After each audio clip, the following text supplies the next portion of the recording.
business into context for us based on the trends that you're seeing. Tell us how fast things are growing and how you're making money.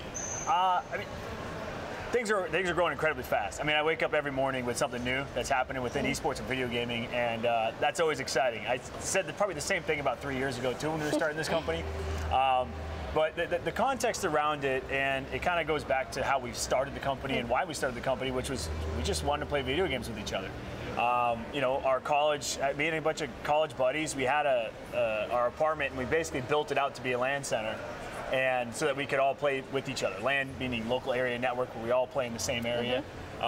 So that I could watch his screen and my buddy's screen next to me, so that I can see the whole map and have a whole competitive viewpoint of what's going on. And now you're making a lot of money doing this. Well, how much goal, money? Yeah. How much money? No, and how? So what we do is basically we started it by doing a membership program where people pay a monthly fee to come in and play video games for us or with us. And so we take that, and then we also run our own leagues as well, to where you could come out on a Wednesday night, Tuesday night, Monday night, Friday night, Thursday night, any night of the week, and you could pay to be a part of the tournament, pay to compete.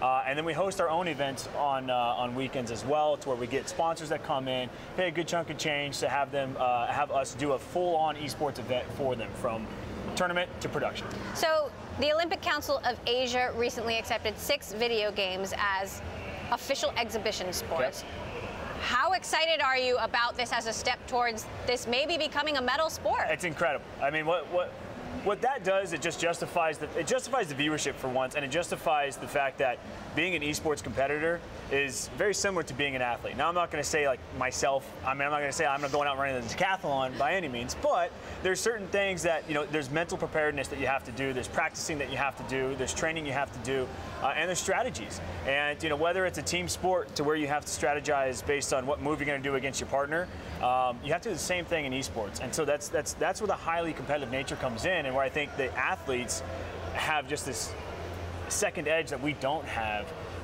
that creates an esport athlete versus a normal athlete. Epic Games is providing $100 million in prize money for people to play. Insane. Fortnite. You know, how do you adapt to a hit like this? Oh, I love adapting to something like that. Well, a hit, I don't necessarily think that's a hit. That's a benefit. Because Fortnite, you know, unless they're going to do a $50 million tournament, it's going to be hard to go through $100 million in, what, the next 12 months or something? So, you know, to me, they're going to be utilizing tournament organizers throughout the world to be running events for them. And we hope to, just like we did with our successful Ninja event in Las Vegas, we hope to be one of those esports tournament organizers with Epic, to where they can supply the prize pool, we run the tournament for them. So talk to us about how big viewership is now and how big you think it can be. Viewership is, the thing with viewership is that it's so big, but it's for the individual streamers, right? So the individual streamers, guys like Ninja, Shroud, Dr. Disrespect, these guys are incredibly talented, but they're also super fun to watch. You don't know who they are? Aren't they getting, no, Ninja is, I mean, getting, aren't they getting Ninja, like 600,000 viewers? Yeah, that's insane. I know it is. Yeah, that's what he did, 600,000 over there. So the viewership for that is growing. Now, the best part about it is that he will average about 150,000 viewers on his own in his own bedroom. But then when he competed and came on our stage in Las Vegas in an esports format event, he got 600,000 viewers. So the viewership is growing when there's something on the line and there's a competition at stake. So how do you elevate your status to compete with traditional sports? And do you think that esports could surpass traditional sports viewing? It's just dependent on the video game industry itself. League of Legends has pioneered the industry when it came to watching video games, you know, on television, essentially, but mostly watching it through our computers.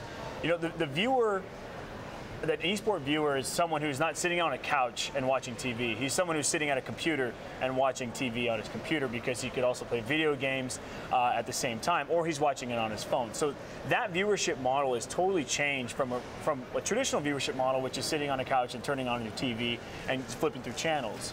So I think the accessibility of viewership will make it so that it surpasses traditional sports. What are the challenges that lie ahead for you in terms of what could prevent esports from becoming the next big thing?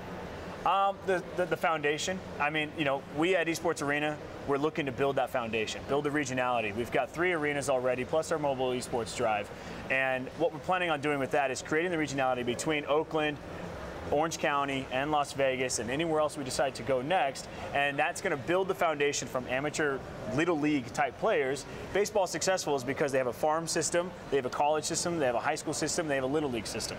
That's why baseball is always going to be successful, because you always have a way to build it up. If esports can have that method of building it up instead of just grabbing from the top down, then I think it'll be incredibly successful. And that's what Esports Arena is here to do. That's what I would love to do, is build the amateur competitive base, build a regionality to it, and see how that foundation can grow the future of esports.